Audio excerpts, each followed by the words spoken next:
had been captured by Taliban militants along with another U.S. trooper. There is no word yet on the fate of the other American soldier. Well, a former British soldier previously jailed for refusing to fight in Afghanistan has told an anti-war rally that every second he spent behind bars was worth it.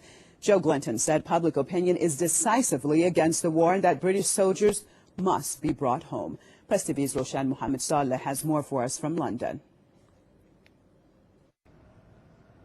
Joe Glenton was sentenced to 9 months in a military prison for refusing to fight in Afghanistan. He served 4.5 months and was released last week.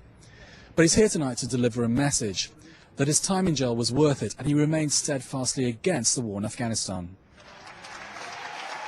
Glenton, the first serving British soldier to speak out publicly against the war in Afghanistan, entered an anti-war rally to a standing ovation. This was his first public appearance after his incarceration in a military jail for going absent without authorised leave. To have resisted and to continue to resist is certainly the most empowering experience I've known in my life. And it's split between every emotion you can imagine, and it's been terrifying, and other times it's been almost therapeutic to be up against the state. In July 2009, Glenton delivered a letter to then Prime Minister Gordon Brown, saying the British were illegitimate invaders and occupiers in Afghanistan. He said the occupation was antagonising the entire Muslim world.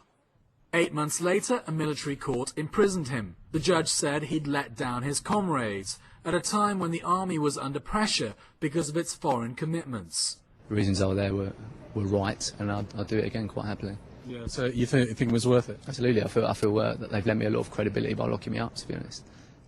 Were you treated well? Was there any kind of discrimination against you? Early on, occasionally, but not from the guys around me, not from the fellow prisoners. They were really, really supportive from the start. And I got so much mail. I was getting 200 letters a day at one point, so it made the time go quicker. With a new Cameron administration coming in, do you think the tide's turning against this war? I think it is in terms of public support, but I don't think the 5-year schedule for withdrawal is realistic. It has to be a lot sooner than that because the people are going to demand it.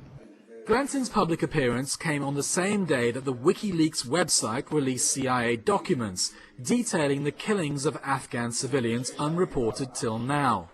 And speakers told the central London anti-war audience that these revelations prove the war is unwinnable.